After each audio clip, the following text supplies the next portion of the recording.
Here are today's top news stories and why they matter.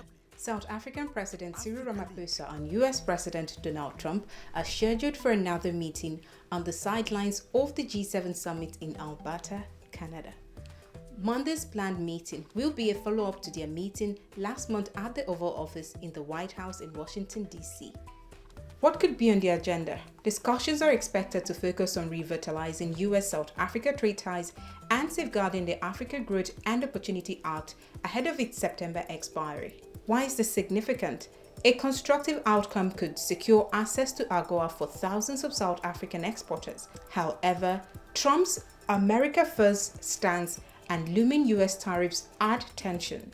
Both leaders will seek a precisely worded bilateral agreement by the summit's end. Observers say the tone of this meeting could determine whether Ramaphosa can navigate the growing US protectionism and whether Washington still sees Pretoria as a key African ally. And in Nigeria, there is growing anger in the country's Benue state after gunmen attacked the village of Yelewata last Friday night, killing more than 100 people. According to Amnesty International, the violence is part of a broader conflict between Fulani herders and Christian farming communities. This incident has reignited tensions in Nigeria's central belt, with police firing tear gas to disperse thousands of protesters in Makurdi, the state capital, on Sunday. DW's Samson Omale reports.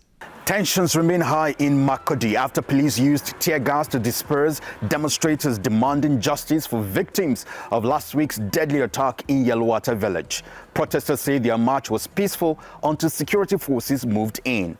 The outcry follows what many describe as yet another assault targeted on rural Christian communities in Benue State. Witnesses and civil society groups accuse the government of failing to prevent recurring violence in the region. Why is urgent security needed? This isn't the first time we're witnessing such an attack. Just 2 weeks ago, gunmen killed at least 25 people in separate attacks across Benue. And in April, more than 150 people were massacred in Plateau and Benue states combined. Pope Leo XIV condemned the killings as a terrible massacre, while Amnesty International described them as horrifying. Nigerian President Bola Ahmed Tinubu has ordered the arrest of those responsible, but rights groups warn that security failures in Benue are part of a national crisis. And finally, Iran and Israel have traded missile attacks for a fourth straight day, with Israel's Operation Rising Lion striking over 100 Iranian targets, including nuclear and military sites. Iran responded with daylight missile barrages on Tel Aviv, Haifa, and other cities. Casualties on both sides now exceed several hundreds. Why does this matter?